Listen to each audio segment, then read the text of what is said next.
नमस्कार दोस्तों, आज अपन बात करेंगे उस रेगिस्तान के गब्बर की। ये पिक्चरों में गब्बर तो आपने खूब देखे होंगे, लेकिन रियल लाइफ में जो डकैत हुआ करता था, ओरिजिनल डकैत, उस करणा भील की आज कहानी मैं आपको बताता हूँ कि आखिर करणा भील के साथ क्या हुआ क्या नहीं हुआ।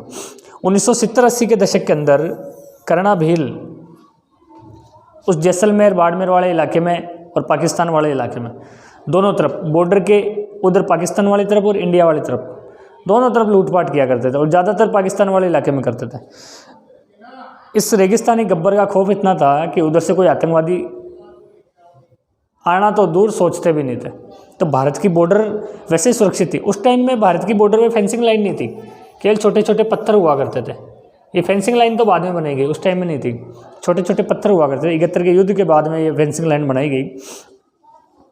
मैं बात कर रहा हूँ 1970 और 80 के दशक की, जब करणा भील एक प्रमुख नड़ बहुत अच्छा बजाते थे। ये एक अफगानी युवती लाली से प्रेम कर बैठते हैं। जब वो इनकी ज़िंदगी में नहीं आ पाती है तो इसके बाद ये उस देवदास की तरह बन जाते हैं और नड़वादन करते हैं और एक ज़मीन पे खेती करना स्टार्ट करते हैं। करणा भील के बारे में मैं आपको बता दूं कि करणा भील के ये जो आप मूछें देखोगे, 7 फीट लंबी मूछें। अपन सोच नहीं सकते, आजकल वाले तो मूछ रखते ही नहीं हैं। वो एक डायलॉग भी है वो कि मूछड़ा मर्दान दो ही वाल गणा, कि मूछड़ा मर्दान तो दो ही वाल गणार कुत्ता हो जो पूछड़ी राखे गणा गणा।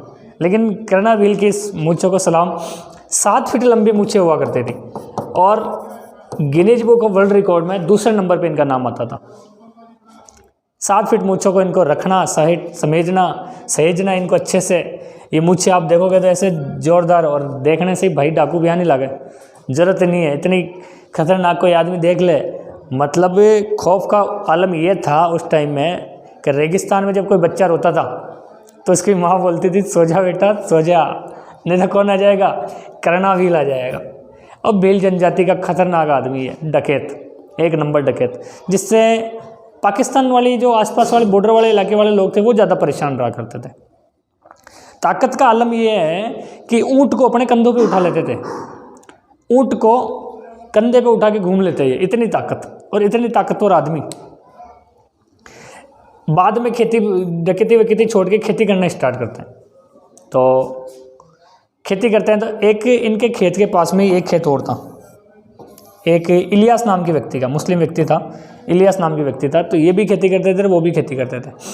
बाद में कुछ अनबन हो गई तो बंदर बूढ़ा हो सकता लेकिन छलांग मारना नहीं बोल सकता।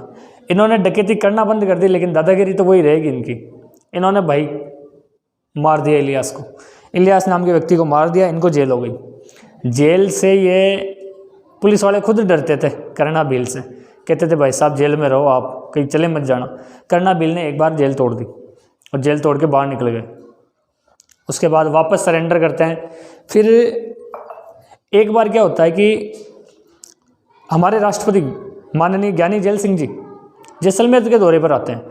तो उनको भारतीय संस्कृति से रूबरू कराने के लिए करणा भील को जेल से लेके जाया जाता है और जो नड़वादन होता है, नड़वादन ये करते हैं। नड़ एक वाद्य यंत्र होता है, उसको बजाने में महारत हासिल थी करणा भील को। उस नड़ का नाम ही करना हो गया बाद में। तो जब ज्ञानी जैल सिंह जी इनकी उस नड़वादन कला को देखते हैं तो इतने प्रभावित होते हैं, इन्होंने सिफारिश लगाई कि इस व्यक्ति की अब सज़ा थोड़ी सी कम कर दी जाए। तो इनकी सज़ा कम करके इनको जेल से रिहा किया गया। इसके बाद इन्होंने अपना जीवन हंसी खुशी स्टार्ट कर दिया।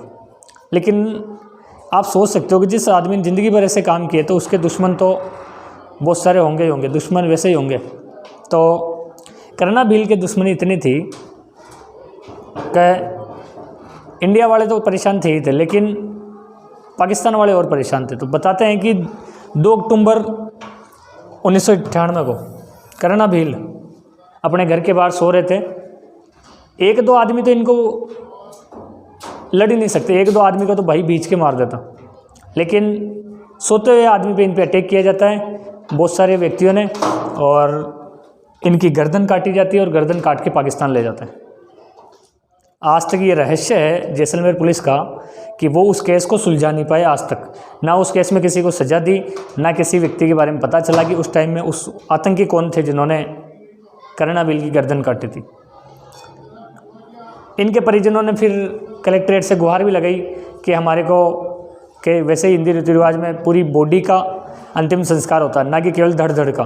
तो इनकी गर्दन नहीं मिली थी, तो बहुत टाइम तक इनकी धड़ को सुरक्षित भी रखा गया था कि पुलिस कैसे भी करके खोजबीन करके उसको लेके आए गर्दन को, लेकिन नहीं ला पाए। खैर, ये कहानी थी कर्णाभील उस रेगिस्तानी गब्बर की जिससे लोग डरते थे, और ओरिजिनल वाला गब्बर, फिर फिल्मों वाला गब्बर नहीं। तो कैसी लगी आपको ये कहानी दोस्तों, कमेंट बॉक्स में ज़रूर बताना। धन्यवाद।